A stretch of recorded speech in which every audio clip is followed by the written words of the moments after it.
നമസ്കാരം. ഇന്ത്യയുടെ രാഷ്ട്രീയ ഭൂപടത്തിൽ ചരിത്രപരമായ വഴിത്തിരിവാണ് ഇപ്പോൾ സംഭവിച്ചുകൊണ്ടിരിക്കുന്നത്. 243 അംഗ ബീഹാർ നിയമസഭയിൽ 202 സീറ്റുകൾ NDA നേടി. ഇനി BJPയുടെ അടുത്ത ലക്ഷ്യം തൃണമൂലിന്റെ ഉരുക്കുകോട്ടയായ ബംഗാളാണ്. വെറും രാഷ്ട്രീയ മുദ്രാവാക്യങ്ങളിലൂടെയല്ല, മറിച്ച് വ്യക്തമായ തന്ത്രങ്ങളിലൂടെയും അതിസൂക്ഷ്മമായ ബൂത്ത് തല ആസൂത്രണം, ഡിജിറ്റൽ ലോകത്തെ ആധിപത്യം എന്നിവയിലൂടെയൊക്കെയാണ് ദേശീയ രാഷ്ട്രീയത്തിലെ ഏറ്റവും വലിയ ശക്തിയായി BJP മുന്നോട്ട് പോകുന്നത്. പ്രാദേശിക പാർട്ടികളുടെ അതിശക്തമായ സ്വാധീനമുള്ള ഈ കോട്ടകൾ പിടിച്ചെടുക്കാൻ BJP ഒരുക്കിയിരിക്കുന്നത് കൃത്യമായ ലക്ഷ്യത്തോടെയുള്ള ഒരു രൂപരേഖയാണ്. ദേശീയ രാഷ്ട്രീയത്തിലെ വലിയ ശക്തിയായി വളർന്ന BJP ഓരോ സംസ്ഥാനത്തും അധികാരം പിടിച്ചെടുക്കാൻ വ്യക്തമായ തന്ത്രങ്ങളോടെയാണ് മുന്നോട്ട് പോകുന്നത്. ഇതിന് പിന്നിലെ തന്ത്രം വെറും രാഷ്ട്രീയ മുദ്രാവാക്യങ്ങൾ മാത്രമല്ല, ബൂത്ത് തലത്തിലുള്ള കൃത്യമായ ആസൂത്രണമാണ്. ബീഹാറിലെ ചരിത്ര വിജയം ഓർക്കുക. അവിടെ സഖ്യങ്ങളെ ശക്തിപ്പെടുത്തിയതും കേന്ദ്ര സർക്കാരിന്റെ ക്ഷേമ പദ്ധതികളുടെ നേട്ടങ്ങൾ ഓരോ വീട്ടിലെത്തിച്ചും BJP വിജയം നേടി. ഈ വിജയതന്ത്രം തന്നെയാണ് ബംഗാളിലും BJP പയറ്റുന്നത്. ബംഗാളിന്റെ മുക്കിലും മൂലയിലും തെരഞ്ഞെടുപ്പ് പ്രചാരണത്തിനായി തങ്ങളുടെ ഏറ്റവും ശക്തരായ നേതാക്കളെ മാത്രം വിന്യസിച്ചാൽ മതിയെന്നാണ് BJPയുടെ തീരുമാനം. ഇത് പ്രാദേശിക വിഷയങ്ങളെ കൂടുതൽ ഫലപ്രദമായി നേടാൻ സഹായിക്കുമെന്നാണ് വിലയിരുത്തപ്പെടുന്നത്. 2026 മാർച്ചിലോ ഏപ്രിലിലോ ആയിരിക്കും ബംഗാളിൽ തെരഞ്ഞെടുപ്പ് വരിക.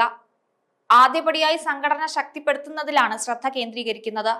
ബംഗാളിലെ 91,000 ബൂത്തുകളിൽ ഇതിനോടകം തന്നെ ബൂത്ത് കമ്മിറ്റികൾ രൂപീകരിച്ചു കഴിഞ്ഞു. SIRുമായി ബന്ധപ്പെട്ട നടപടികൾ പ്രതിഷേധത്തിനിടയിലും പുരോഗമിക്കുകയാണ്.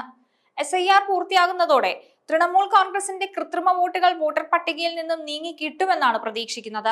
കേന്ദ്ര പരിസ്ഥിതി മന്ത്രി ഭൂപേന്ദ്ര യാദവ്, മുൻ ത്രിപുര മുഖ്യമന്ത്രി ബിപ്ലബ് കുമാർ ദേബ്, IT സെൽ തലവൻ അമിത് മാളവ്യ എന്നിവർക്ക് തെരഞ്ഞെടുപ്പ് മാനേജ്മെന്റ് ചുമതലകൾ പാർട്ടി ഏൽപ്പിച്ചിട്ടുണ്ട്.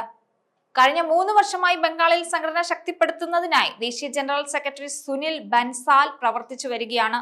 അനാവശ്യ വിവാദങ്ങളിൽ നിന്ന് വിട്ടുനിൽക്കണമെന്നും തൃണമൂലിന്റെ കെണിയിൽ വീഴരുതെന്നും സംസ്ഥാന നേതാക്കളോട് ദേശീയ നേതൃത്വം ആവശ്യപ്പെട്ടിട്ടുണ്ട്. നിയമസഭാ തെരഞ്ഞെടുപ്പിലെ ഏറ്റവും വലിയ വിഷയമായി സ്ത്രീ സുരക്ഷ ഉയർത്തിക്കാട്ടാനാണ് BJPയുടെ പദ്ധതി. ഒരു വനിതാ മുഖ്യമന്ത്രി ഉണ്ടെങ്കിലും സംസ്ഥാനത്ത് തുടർച്ചയായി ഉണ്ടാകുന്ന കൂട്ട ബലാത്സംഗങ്ങൾ BJP ഉയർത്തിക്കാട്ടും. വോട്ട് ചെയ്യുന്ന യുവതലമുറയെ ലക്ഷ്യമിട്ട് ആകർഷകമായ വീഡിയോകളും സമൂഹ മാധ്യമങ്ങളിലെ ട്രെൻഡുകളും ഉപയോഗിച്ചാണ് BJP സൈബർ ലോകത്ത് ആധിപത്യം സ്ഥാപിച്ചിരിക്കുന്നത്. എതിരാളികൾക്ക് എത്തിപ്പെടാൻ കഴിയാത്ത വേഗത്തിലും വ്യാപ്തിയിലുമാണ് ഈ ഡിജിറ്റൽ യുദ്ധം നടക്കുന്നത്. കൂടാതെ സാമൂഹ്യ തലത്തിൽ ജാതി സമവാക്യങ്ങൾ പുനഃക്രമീകരിക്കാനുള്ള ശ്രമവും നടത്തുന്നുണ്ട്. പ്രാദേശിക പാർട്ടികൾ അവഗണിച്ച പിന്നോക്ക വിഭാഗങ്ങളെയും മറ്റ് ഉപജാതികളെയും ക്ഷേമത്തിലൂടെയും പ്രാതിനിധ്യത്തിലൂടെയും ഒപ്പം നിർത്തുന്ന തന്ത്രം പല സംസ്ഥാനങ്ങളിലും ഫലം കണ്ടു. വ്യവസായങ്ങളുടെ അഭാവം, കുടിയേറ്റം, മോശം സമ്പദ് വ്യവസ്ഥ എന്നിവയൊക്കെയായിരിക്കും മറ്റ് പ്രചാരണ വിഷയങ്ങൾ. ബീഹാറിൽ സ്ത്രീകൾക്കായി നടപ്പാക്കിയ പദ്ധതികൾ ഉയർത്തിക്കാട്ടുന്നതിനോടൊപ്പം പുതിയ പദ്ധതികളും ബംഗാളിനായി പ്രഖ്യാപിക്കും. 294 അംഗ നിയമസഭയിൽ 160 സീറ്റുകളാണ് BJP ലക്ഷ്യം വെക്കുന്നത്. നിലവിൽ BJPക്ക് 65 അംഗങ്ങളാണുള്ളത്. ഭരണകക്ഷിയായ തൃണമൂൽ കോൺഗ്രസിന് 225 MLAമാരുണ്ട്.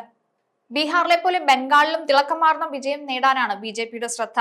പുതിയ പദ്ധതികളും ക്ഷേമ പരിപാടികളും എല്ലാം ഇതിനായി ആവിഷ്കരിക്കും.